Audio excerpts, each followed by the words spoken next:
Bonjour, fidèles téléspectateurs de Chenou Magazine. Partout où nous vous suivez en ce moment, Topesi Binombo Tepe, Tozali Suna Esengo Mingi ya retrouver Bino après la première journée à manifestation Nabiso Awana Aseka Kalembelembe. Nenge bokoki ko constater yango déjà na décor.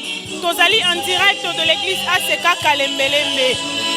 Motif ezali nini, ezali clôture. Il y a un grand service où ezali qui na thème le combat spirituel et l'organisation du monde satanique. Clôture na yangonde intervenir bongo pendant 2 jours. Hier, Bolanda qui même n'a pas image sur la radio télé, voici le encore sur notre page Chenou Magazine. Bolanda qui sort au Beki, ou à qui au four et au moulin lobby. Pour rapporter les binos, l'ambiance il y a journée, il y a hier, samedi 3 avril 2021, ici à la Seka Kalembelembe. Nous sommes là aujourd'hui pour la 2e et la dernière journée. Aujourd'hui, le dimanche 4 avril 2021, toujours à la Seka Kalembelembe, nous allons vous faire revivre le grand moment et la manifestation Oyo, car ce service, le lenge kezo si là, et c'est le lenge Owapi, et tiki, ma pamboli, pe délivrance na kati ya mabota. Donc, allez qu'on rappelle que dernière semaine, il y a service Oyo, et c'est là qui vont marquer na ba jeune Yamakasi, donc allez vraiment na jeune Yamakasi, où ils aussi là déjà. Lelo après culte ya lelo na kozala ngai mokote à ma gauche ninge bokoki ko constater Nazaluna ma consoeur la sœur Becky qui vous a servi hier azana ngapeli sous lelo pona to pesa bino lisusu kaka l'ambiance qui va se dérouler ici même à la Seka Kalembelembe, les grands moments qui vont marquer vos vies, le grands instants. Ouais, Kosal était vraiment inoubliable parce que l'Éternel, notre Dieu, sera au rendez-vous. Azalakana est toujours au rendez-vous, mais comme mais par la foi, Tozon Dima que le Lolisusu a commis mon tapakozala Katinabiso. Je ne vais pas monopoliser la parole plus rapidement. Nazo Leka et pas Sœur Becky pour na copé sa mbote. Bonjour Sœur Becky. Bonne santé, lobby au travail qui vraiment ma cassi. Ah, lobby au travail qui m'a cassi pour informer nos téléspectateurs parce que Missou Soubazaya qui présentait et on avait profité d'être là au Four au Moulin comme vous venez de le dire pour les informer à la page, être informé par rapport à tout ce qui se passe à la Seka Kalembelembe 72. En tout cas, tout le monde a déjà que Angouma et Zamakasi, Bozomon a bakiti, Babato Bandiko Wela bakiti. Ah, déjà, Tozali à un pas, Yakokoma, Awana Prince Yakabambar, ce qui veut dire que Batoubaye est belé, Batiki, occupation na Bango, c'est pas pour rien. Grâce à Dieu par rapport à ça parce qu'il a accompli sa parole. Donc quand on voit déjà plein de gens comme ça et surtout que ça dimanche après culte tout ça parce que nous avons culte de 7h à 12h mais aujourd'hui nous avons commencé de 14h mais il y a déjà plein de gens. Nous rendons grâce à Dieu par rapport à ça. Voilà. Nous rendons grâce à Dieu par rapport à tout ce qui est en train de se passer ici. Comprenez, Bozo mon attention, Batbazo les Kaliboso caméra, on n'a pas de choix. Batbazoya, Bazo continue Koya. Grâce à Nzambe toko ko étouffé ngote. Alors tozali wana pona kopé sabino l'essentiel de cette journée. Mais tozo banda d'abord na arrivé à Batunde bomoni Batbazoya. Nous allons faire parler quelques gens par rapport à y arriver à Bango et savoir pourquoi ils ont choisi de venir na clôture na Bisso. Il y a un séminaire au Tobanda qui a déjà de cela 1 mois. Le pasteur a enseigné Bisso l'enseignement biblique par rapport au combat spirituel et l'organisation de monde satanique. Nous allons essayer de prendre quelques personnes, leur point de vue et on se retrouve après avec la sœur Berthe. Merci beaucoup Sœur Becky. Ensemble, nous allons essayer de prendre quelques gens pour cette première partie. Oh, Bazo Koma, la Seka Kalembelembe. Et sans plus tarder déjà, Tozo Meka Kokanga, Naïbite Tokobandana papa, Tokobandana maman. Parce que mouvement vraiment Ezali Makasi, frère Enoch qui est derrière la caméra, Topé Mbote. Il s'est fait assister par Sœur Marie-Ange, ou Azali Nae. Comment Rachel. Rachel. Merci beaucoup. Le dernier jour, il y a Moussala Nabiso. D'abord, tous on a une journée à l'obé. Ozala qui sur place.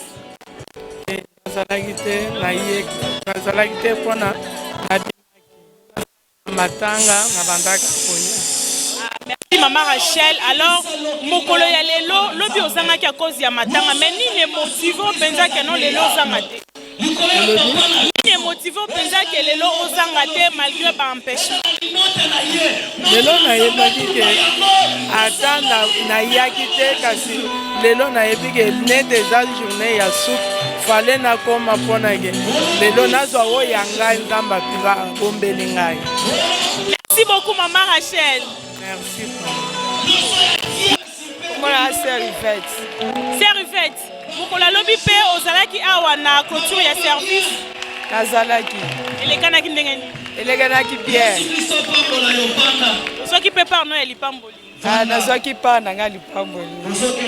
Lelo ezali deuxième pe dernier jour pour la clôture ya mosala oyo. Nini oyo ozozela vraiment cette fois-ci? Lilobo nazoloba na invité bato nyonso oyo bazolanda biso na musika bapusa na pembeni bampe bayo komona liboko na nzambe. Merci Serge. Bonjour, bonjour. Maman Nzoto, ça va? Oui, ça va bien. Malgré jeune, hein? Malgré jeune, ça va bien. Ah, t'as là ce qu'on regarde nous dans la caméra. Maman Kombonani. Kombona maman Kati. Maman Kati. Hier, vous avez une manifestation à Bisso? Hier, dans la quitté. Bon, on a un empêchement, on a un empêchement dans Moustala, on a quitté. Alors, le lot quand même, Natomoni, au comme Libiso Awa, ni vraiment émotivé pour que le journal est losangade. Bon, déjà, nous sommes là, Awa, nous sommes en l'église, nous sommes en service. Pour la clôture, il y a un service, il y a un lot pour nous,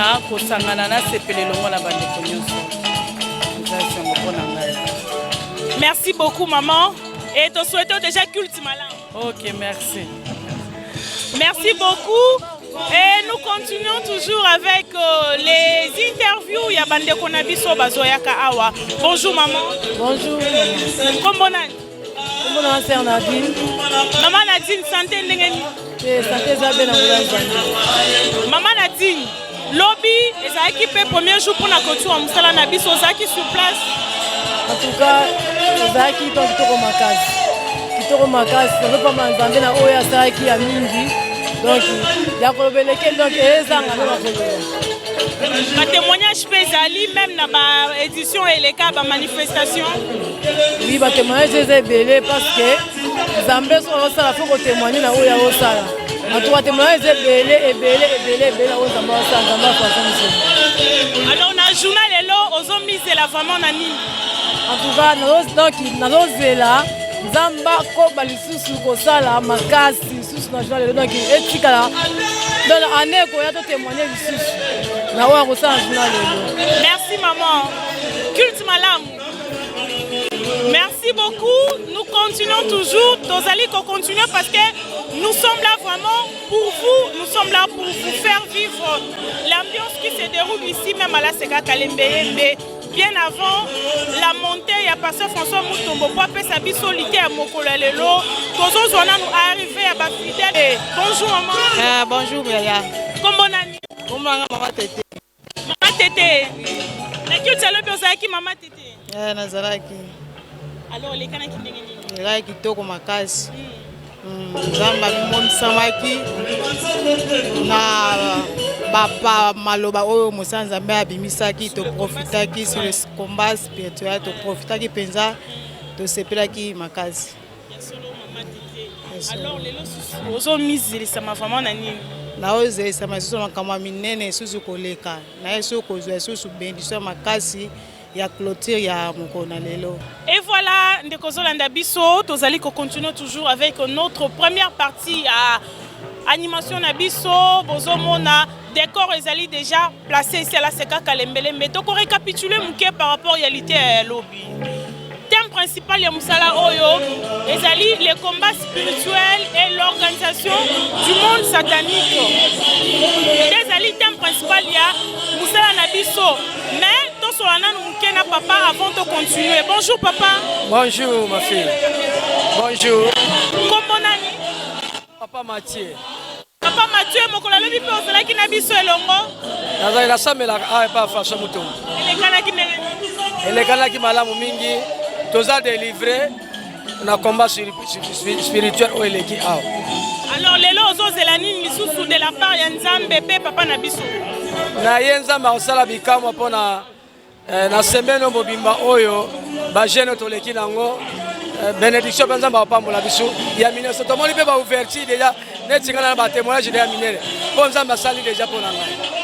Neti nini pesa biso ata moko ekosunga ata ndeko aza na apesi baopportunité moko boye nazwi bapartenaire oyo bazalaki mosika na nga bakomi pembeni na ngai bakomi osolicite nga bamarché kana jeune oyo nde napesi Nzambe merci mingi ke apambola mosali na Nzambe mingi asala su na koleka awa. Merci papa, culte malade. Vraiment, tokoka mwa mingi ndeko ofandi na ndaku. Pourquoi ozali ko continuer ko hésiter? Pourquoi ozali ko continuer ko douter au lieu oya awa na aseka kalembelembe oya ko expérimenter les dieux de voici l'homme. Nzambe oya liloba ya pamba ya maïté ya bougité ya mafuta te rien que par la parole et la prière. Comme je le disais déjà tantôt, thème principal le combat spirituel et l'organisation du monde satanique. Alors, Mokolo Yalobi, intervention, il y a commandant du temple, Ezra basé beaucoup sur importance ya combat spirituel na kati na vie na biso. Alors biko ezana makambo mususu kokozala ozwi délivrance Nzamba sa libéré mais le diable azokanga pe lipamboli wana pour que osimba yango te atangaki na mukanda ya un Thessaloniciens esika nini apôtre Paul azoloba souci na ye ezelaki akenda kutana bandeko na ye mais Satan empêchaki Satan vraiment empêchaki pour akoma kuna te quand il est examiné ezelaki te que Saint-Esprit est boyi lui il voulait partir mais le diable empêchaki il a fallu cette fois-là à combattre pour que akwe sa résistance ya diable pe akende akutana na libota na ye oyo bazalaki lokola lipamboli na ye sa famille chrétienne oyo ezaki vraiment une bénédiction pour lui.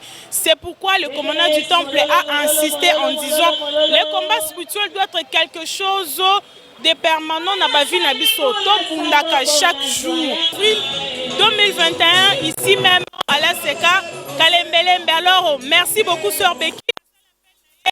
On va déjà commettre un terme dans la première partie à Nabiso et puis te promettre bango déjà suite. Alors moi pour la première partie. Par rapport à la première partie, il y a des gens qui ont réagi. Bapesi ba point de vue na bango et loko nini ba eko sala awa. Pour donner un rassemblement mon côté politique, toye kokutana na Nzambe et aussi pour délivrer biso na ba. Comment on est tout ça nango hier le pasteur avait dit lors de la prédication, il a dit délivrance, il a établi une différence entre la délivrance et les combats. Donc délivrance tu peux en avoir, ce sont des autres personnes qui vont aider yo pour la délivrance, mais les combats c'est partout. Même si tu es délivré, mais le combat est dans la ici quand donc nous sommes là le deuxième jour, il y a que tout sur ça déjà. Bon on va rater les lots, donc je sais quoi dire par rapport à vous, peut-être au Colanda Bisso, mais nous sommes là, on continue. Pour la deuxième partie, on va entrer à l'intérieur, voir comment est-ce que l'ambiance de chez nous. Là, c'est l'ambiance de Bisso. Merci beaucoup. Merci Sœur Becky, je crois que on va retrouver la deuxième partie à Tronche Nabiso, na kati à l'ambiance de chez nous. Donc on va retrouver bongo Sœur Becky la deuxième partie et Nangaï tozo pesa na rendez-vous la troisième partie juste après matin donc okutana cette fois-là pour na commencer sur la prédication balanda pe extrait ya prédication et puis na souka to sali ba interview pour vous donner l'ambiance de la culture finale. Donc toloba ambiance ya vivre nyonso to kozangi c'est loko. En tout cas, restez scotchés, ne zappez pas parce que Bokolanda nyonso koleka nawa. Merci beaucoup na frère Enoch Mtele.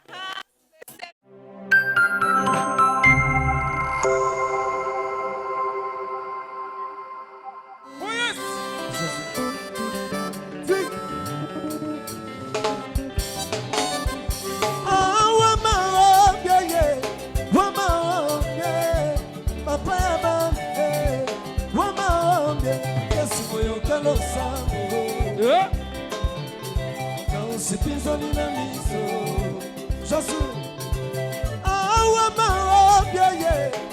L'ambiance de chez vous, vous étiez là avec la sœur Berthe. Maintenant là, c'est Moubeka qui est là.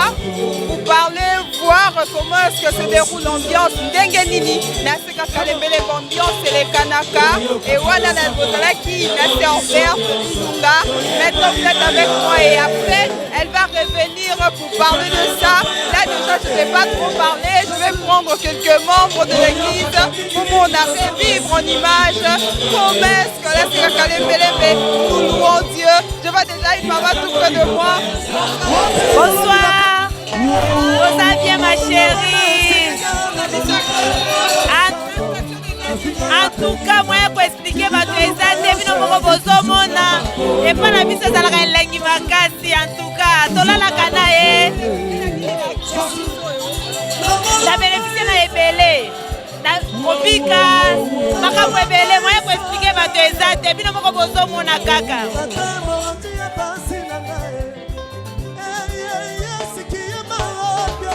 Sikia maombi, wewe ni tibu ya maombi,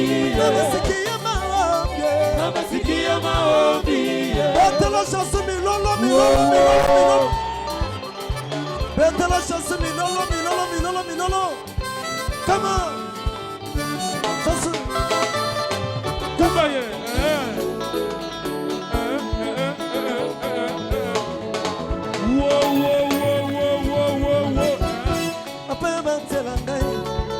Futa yo nini Kuna yaba moto ya suwewa Ozi ya bomba kinga Kuna mituka taxi Ozi ya bomba kinga Nagona kena zele tasini Ozi ya bomba kinga yo Yako ya mbilanse En tout cas, on a bénéficié de tout. Bon fil, on a été service. Tout le service, c'était le ressort de la nuit. J'aime la prière. Ça veut dire que maman a gagné. Les gars vont aider. Sans venir à ça va servir. Merci ceux qui m'ont moni et pour la base service. Là je vois de maman.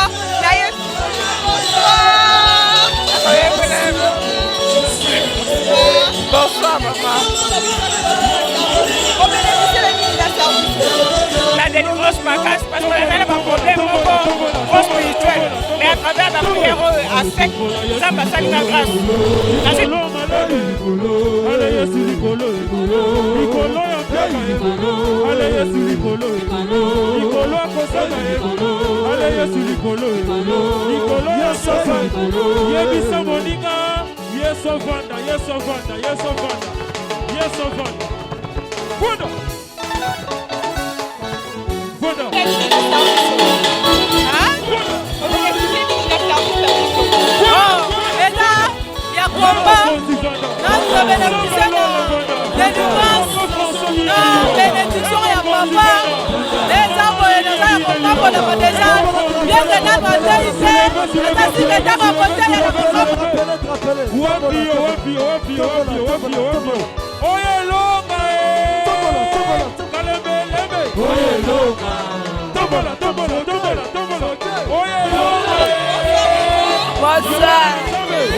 Bien, merci.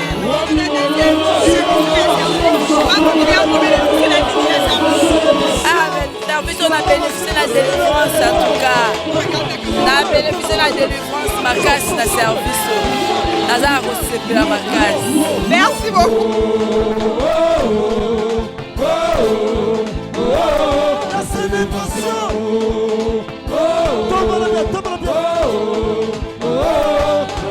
Agissons-nous dans le Seigneur. Il est digne de louange. Poussons le cri de joie.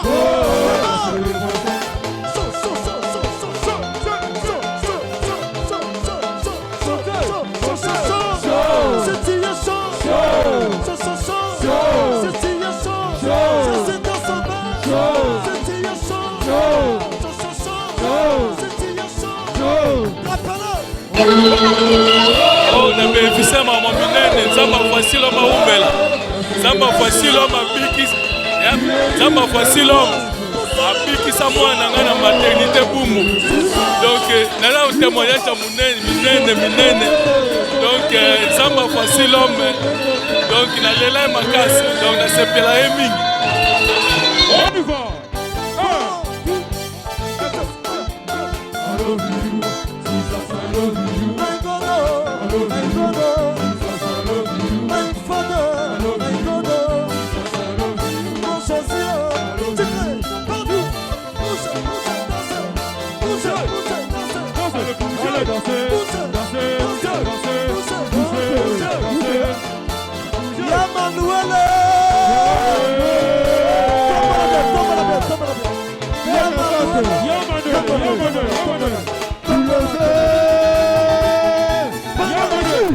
Maman, on se fait tour de papa.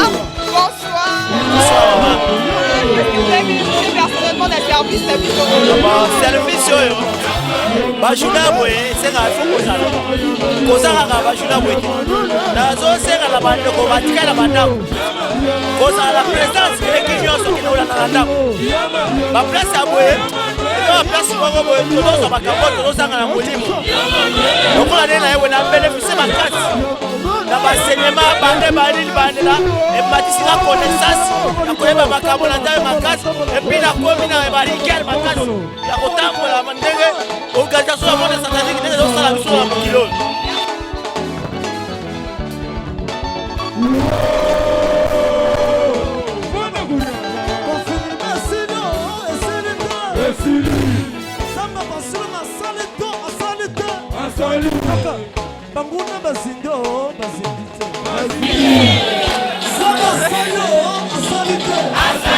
Premièrement, nous rendons grâce à Dieu pour ses services.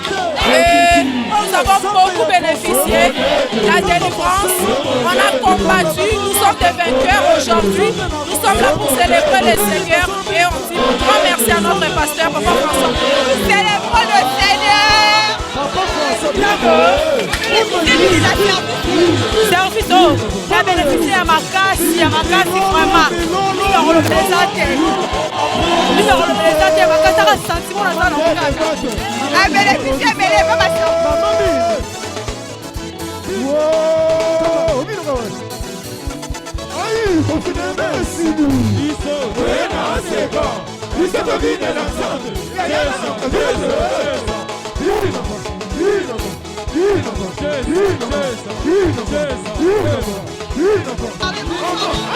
Bonsoir.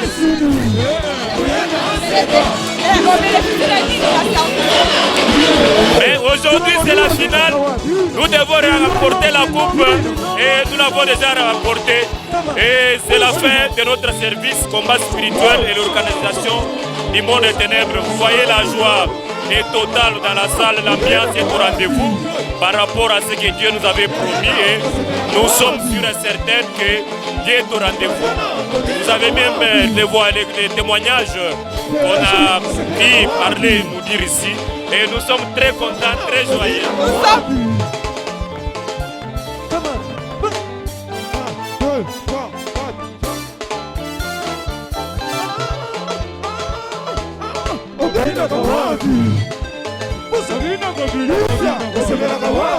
Service oyo mama journaliste personnellement nazi d'abord connaissance likolo ya combat spirituel nazi connaissance likolo ya organisation ya monde satanique nazi connaissance lokola connaissance ezali j'ai le pouvoir ya kocombattre mpe kozwa victoire. Merci beaucoup papa.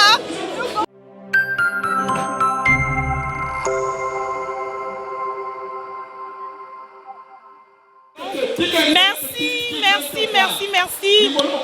Bandeko nyonso bozolanda biso tokutani lisusu na troisième pe dernière partie ya tranche na biso ya lelo na clôture ya musala oyo na ACK Kalembelembe. Vraiment toti kolanda wana ba déclaration ya suka oyo commandant du temple oti kosala par rapport ya clôture ya musala oyo nyonso eleki malamu mingi lité ya lelo alobeli mingi sur la foi alobeli mingi na oyo etali konzima atalisi biso na mukanda na nzambe ko nzamba pesa pouvoir na biso bato ya de nations nous qui ne sommes pas de juifs yake soko nzimeli nzambe azopesa yo pouvoir yake okoma mwana na nzambe. Donc c'est un peu ça ndelite euti côté ya biso e na kokoma mwana na Nzambe esengeli mpe to bénéficier na bato esengeli to bénéficier mpe na badroit en tant que bana na Nzambe badroit ya koréclamer droit wana ekoya ndenge nini il faut kokunda mpona koarracher badroit ya kibomwana na Nzambe. Nous sommes les fils et les filles de Dieu. Pour douter parce que dans nos autres douter des diables, ça n'a qu'à profiter.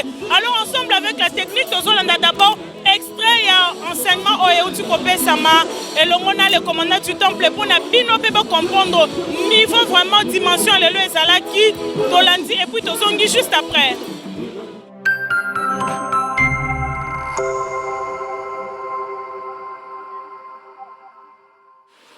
D'abord, nous disons merci à Dieu, à tout le peuple de Dieu, pour une réussite. Il y a Moussala, clôture aussi les combats spirituels et l'organisation du monde satanique. Jeunes ou pas jeunes, on va répondre à l'invité Tinasso. Fils ou enfants de Dieu, nous sommes enfants de Dieu, mais la Bible dit par adoption. Parce que tout beau temps biologiquement, bana papa na biso. Toye kokoma bana na Nzambe toye okota na alliance ya Nzambe oublie mais tobo saneteke toti na alliance ya ba famille na biso. Alors par adoption, c'est-à-dire qu'il y a une démarche à faire. La Bible dit elle a donné le pouvoir. Avec ce pouvoir, nous pouvons poser des actes ou ne pas poser. Tout dépend de nous. Donc c'est à notre pouvoir soit d'agir ou de ne pas agir. Nous pouvons ce qui tolingi to comme minene biso moko. Ce qui peut to mitiri biso moko.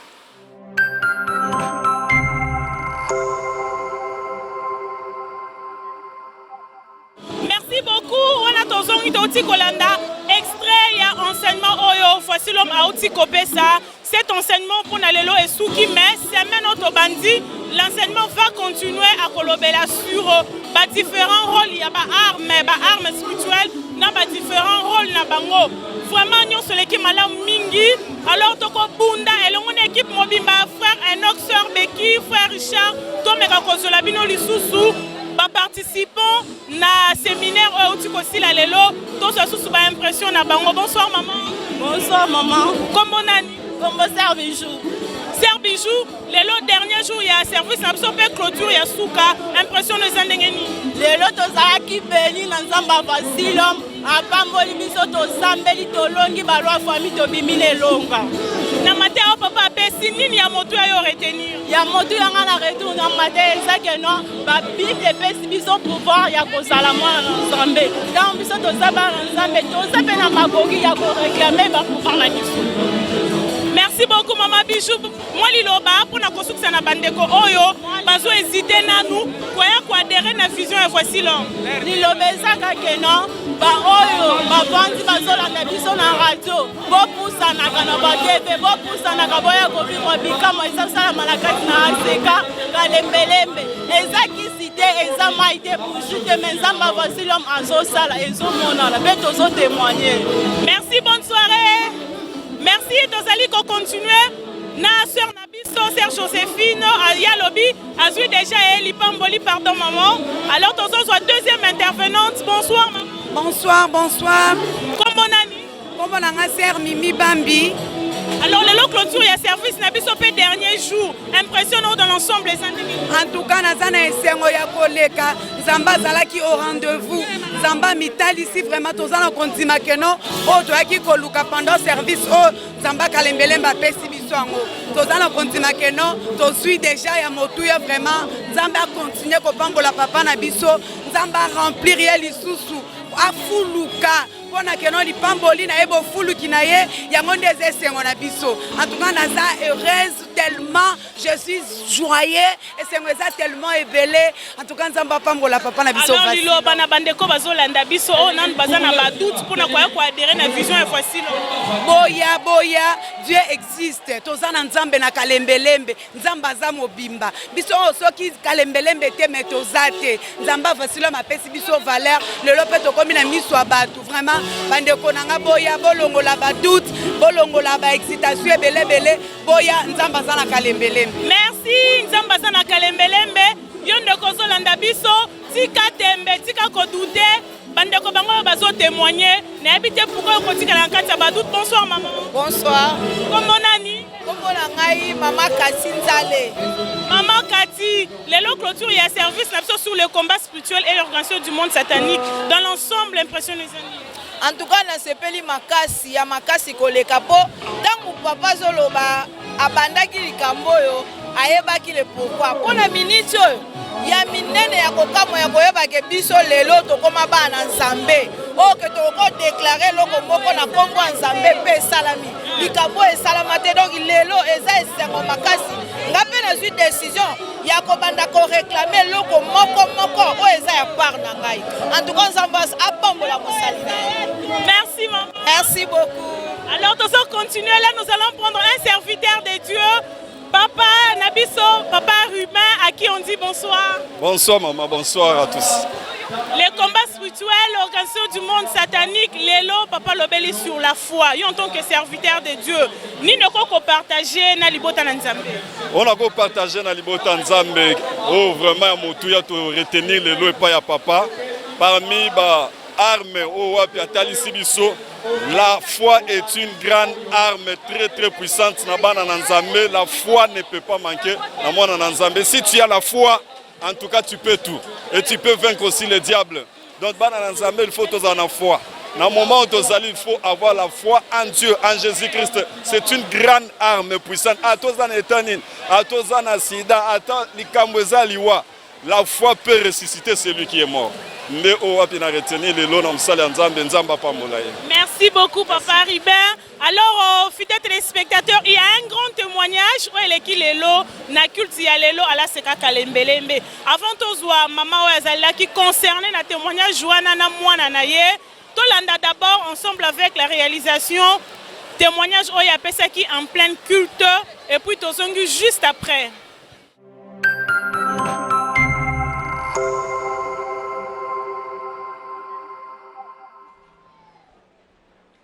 Papa a bandi malade en 2013. Papa a yebaki bandeli nango. Aye kokufa. Prophétie ezobi makaka kombo ya mutu moko. Tokoti mabondeli prophète azoloba. Ba prière ya mwasi na yo nde ezobareke batu bazwa yo te. Alokangama na mwasi oyo. Bakopesa yo kado moko oyo bakozwa yo tellement ba prière ya mama ezobarenzela. Bazo bongisa kado moko bapesa yo yango nde koboma yo na mbongo bazo pesa tozanga ki mbongo ya kofuta ndako muntu wana alobi nga nazwi charge ya kofuta ndako moyen zate azofuta 3 mois diku nga na yebisi mobali na lobi bapesi mbongo tokene nango pa pasteur na ye pa papa na ye na sololi na ye papa lobi il faut boyaka nango na tiaka maboko il faut longola dime na sali pendenge papa lobaki bandeko mbongo nyoso bakopesa na ya nango pa papa asambeli na zongi soit tokolia soit tokosalela o il fallait tout ça na zoteka na zandu ba changer stratégie balobi bon lokola ba prière na ye ezokanga nzela lokola azoteka na zandu na sima na ye to profiter koya papa bazo komi kotindela ye mbongo na Orange Money ngai na sima na yebite papa pe azozwa azobomba bon na kokata histoire ya papa na ye nde cadeau yo na ye ko comprendre que cadeau babongisaki nde yango papa akufi 2019 18 kaka na décembre papa akufi 2019 ya bandi malade nalobi oyo wana ezaki ya bango oyo nga na bomba na libumu na ngai aokendi te na ye ko comprendre tokoti mabondeli na confinement leki na ye aza na intercession atali alobi yo ozalaka boye te namoni libumu eza ya kovimba totali ye mpe na ya soloko mama nazokeloko te nga nalokanisaki ke zemi alongoli aza na zemi so ata alongoli ekomplike ye na confinement tozo continuer mabondeli hôpital nini nga na keite o ya quartier o ya minene bazolo bakaka infection na makila na yeko yebisa papa papa atindi nga na bureau groupe miracle oyo nakopesa merci na papa ouvert na baserviteur nyonso oyo basungaki nga na bapriere kaka prophète Jansi na baprophète mosusu bazobimisa biloko makambo oyo eza exact tokoti na mozindo bandeko nga nasalelaka nzambe nakanisi bakambi na biso ya intercession président papa John ayebi musala tosalaka na nini nakangami na mabondeli moi nazalaki mpe kosalela nzambe libumu ezoya ondire bazopompe yango naye ko mukolo moko papa alingi asambela mpona mwana ma fille qu'est-ce qui ne va pas alobi papa j'ai mal au ventre alobi bokende nao na hôpital voici l'homme parce que soki nalakisi bino baimage mosusu awa nasi nalakisa papa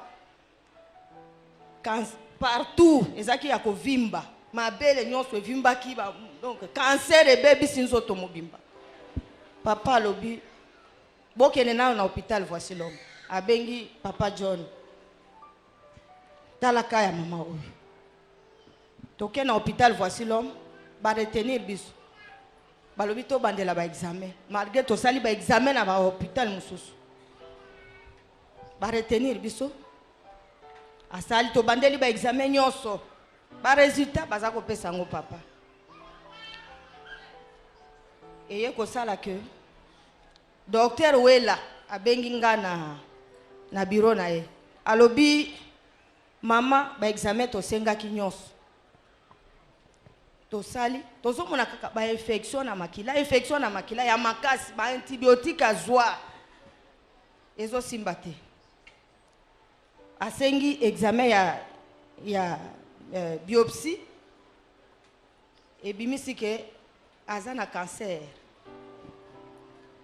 ntango docteur wela azoyebisa ngai en tant que humain nayoki on dirait naza likolo na nyati mabele te balobi mwana ya ngai bapara na ngai nayoka lisolo wana te ngai moko ko mwana na age oyo 23 à 24 ans akozwa maladi oyo ndenge nini nazwi maîtrise nalandi maloba papa ayebisaka biso ya un Dieu quelque part soki docteur wela kolanda ngai akoyi ayebi nayebisi docteur nalobi papa ilimbisa ngai naza na nzambe oyo nga nasalelaka nzambe oyo nga nandimela omoni kolo hôpital ateyaka biso ya un Dieu quelque part alors maladi oyo nga nayoki yango na matoi me nandimi te nzambe akosala apesi yo mayele ovandi na kiti oyo me ye akosala docteur wela alobi kondima na yo ekokisama natungisaki papa muke nabengi ye papa azwaki likambo oyo ndire mwana na ye biologique soka ye na hôpital il faut akota na chambre bayebaki te na hôpital bayebaki te kinaza na social papa kokota na chambre mwana libumu donc lelo bolali mo lobi evimbi lobi wana na sima evimba na mipanzi evimba mwana lalaka te avandaka te bo excuse ngai na ba fesse ezaki ya kovimba vimba donc moye mwana vanda na kiti ezate papa amonaki ba image bref amen amen Dieu agit yakana sambelo mama yakana sambelo nazoloba ke niveau mwana akoma eza lelongi loboko boy libumu pasellement evima ekomi libanga soko fini ezofinana te na makolo donc okota de lisusu te donc wana nde stade ya ke cancer siko esali métastase epanzani nzoto mobile papa nayebisi botindi nga na campus nga na lobi nayebisi ba docteur nazo prier na lobi Seigneur zala na réunion ya ba docteur yo lata bilamba ya pembe bimisa kisi moko oyo mwana na ngali bumu ekokita na prier lelo lobi na tongo ba docteur baye ba bengi ngai mama tozo komelo kisi moko flacon moko eza na 13500 mais bunda ozwa na bundi mwana azui premier jour deuxième jour libumu bandi kokita eza na mama moko tozaki na ye chambre moko ye mpe ayaki na même problème soki natie priere ya 6 heures tosambeli na mama wana priere nyonso azolanda mama wana ayaki na makila 3%. Na kolandaka priere na biso akomi même kolala na se ya mbetu na ye libumu nani makila 3%. Ekomi 4%, 5%, 6, 7. Tu mobile aye koloba no tobima babimi. Après 2 jours a piqué crise. Baye bazongi se kaka na campus. Ba réanimer ye azongi alobi bozongi sanga kaka na chambre ya mama o ya seka ya social wana. Po ba prier na ye salaki. Ozonga bazongi saki ye to prier. Mama azongi normal abimi na ndako.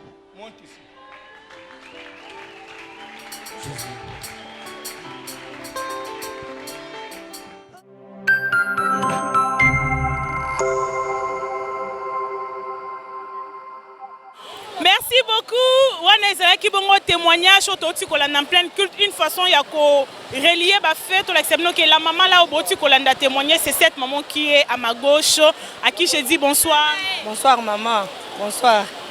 Maman nanga na mona ko mingi tout temps na ba culte et puis na social mais oh tu ça les malelo même ngamoko penza et lequel entendement nanga Dieu existe. Ban mwana nanga nazo ebisa yo ndengo uti koloba omona kangai souvent ezalaka nini kaka mate ya papa wana nde yango etinda kangai na ya nde tinda kangai na ya koyoka ena expérimenter monene wana mwana belaki na mate ya papa kolendisa kabiso butuna moi maladie ya mwana tala chair de poule biminga lisusu Dieu existe. Dieu existe. To comprendre émotion na yo mais lilobani okoloba na bandeko bazo douter na munene nzamba voici bazo douter bo douter te bolanda témoignage wana parce que nzamba zalaka cancer ebebisi nzoto mobimba minganga balobi non akobika te mais nzambe wana oyo papa na biso François Mutombo alobaka Dieu existe, il y a un Dieu quelque part aye ko sala musala na ye même ngai moko na lobaki cancer voix moko yebisinga lobi non Dieu existe na nzela ba prière na nzela ko simba nzambe mwana wana ekobika. Merci beaucoup maman. Merci Tokumi Sinzamba facile bonne soirée. Merci pareil. Merci maman. Alors otu kolanda maman na biso apesi témoignage na ye Dieu existe. Yo ko douter pour nani toza ko continuer toujours na ba ko recueillir ba interview ba participer na biso na séminaire oyo à mes côtés un autre serviteur de Dieu à qui je dis bonsoir papa. Bonsoir maman Berthe. Vous allez bien? Oui, ça va, okay. Ça va, par la grâce de Dieu et voici l'homme. Amen. On est tous là. Merci papa. Le clôture, il y a service Oyo, Awana Seka Kalembelembe, en gros, pendant les 2 journées. Et puis au cours, il y a Mathieu Soyo Landi. Ni ne ko partager na libota nanzambe. Ce que je peux vous dire, c'est d'abord par rapport au verset où papa Pesaki, dans Jean chapitre 1, il a dit que devenir enfant de Dieu, c'est un pouvoir. Voilà. Dieu nous a donné le pouvoir de devenir enfant de Dieu. Et le pasteur a bien défini le pouvoir. Le pouvoir, c'est la capacité que Dieu donne à une personne. Je peux ou je ne peux pas. Maintenant, la tâche me revient de devenir. Et le fait que j'accepte Jésus, j'ai ce pouvoir-là. Et maintenant, à mon tour d'exercer le pouvoir. C'est-à-dire quoi? Face aux esprits mauvais, en tout moment, la famille cherche à nous réclamer. Il y a un Pierre.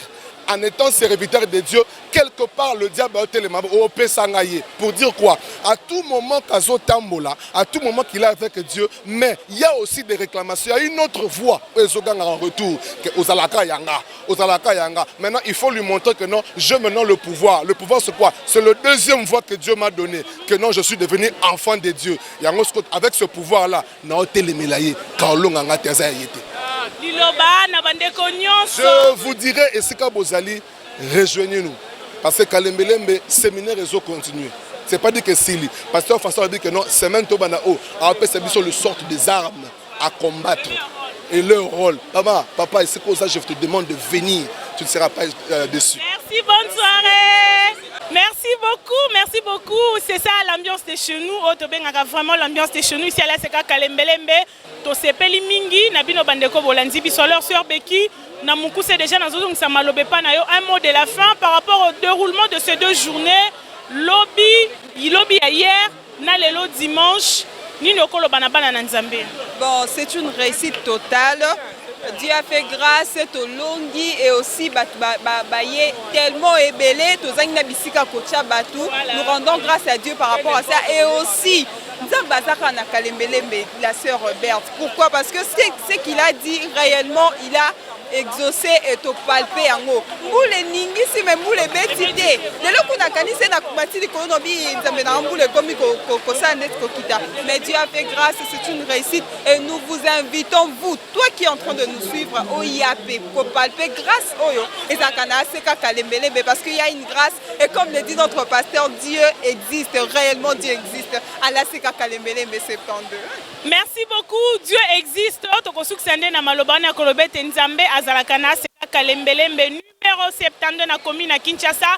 L'adresse utile hein. Ndenge balobaka adresse ya Motuya ezalinde awa to pesi bino rendez-vous déjà semaine prochaine pour un numéro ya sika.